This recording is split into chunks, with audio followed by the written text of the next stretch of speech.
दौरा धके घटावा पय चके में छोड़ा ले बा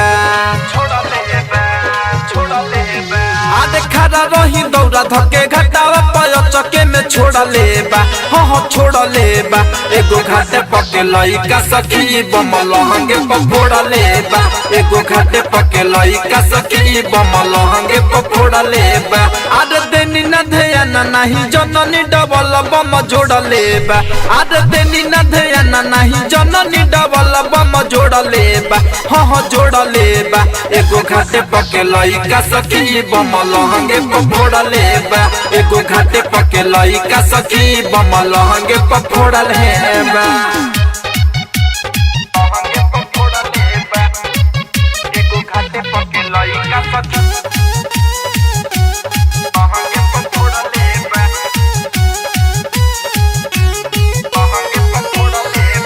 आज नया नया कपड़ा पहनी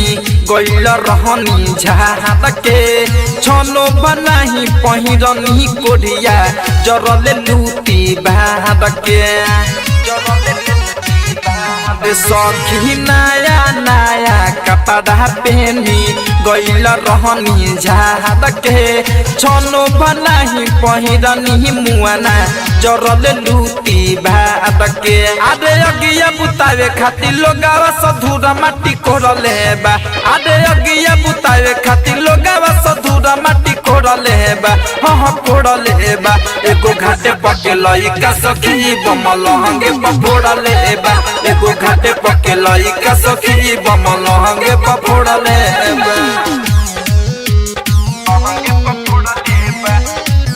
एगो घाटे पके लइका सखी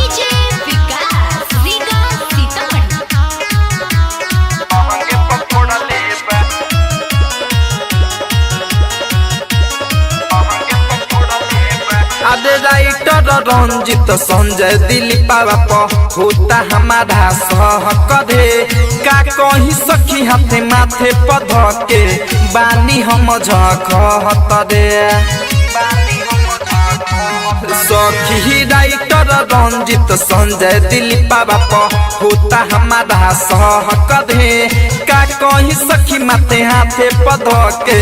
बानी हम झखतरे आज जीत जितेंद्र डीजे विकास सय घोड़ा लेबा आज जीत जितेंद्र डीजे विकास सय घोड़ा लेबा हय घोड़ा लेबा एगो घाटे पके लइका सखी बम लहंगे पफोड़ा लेबा एगो घाटे पके लइका सखी बम लहंगे पफोड़ा लेबा आज देनी न ध्यान नहीं जननी डबल बम जोड़ा लेबा आज देनी न ध्यान नहीं जननी डबल बम जोड़ा लेबा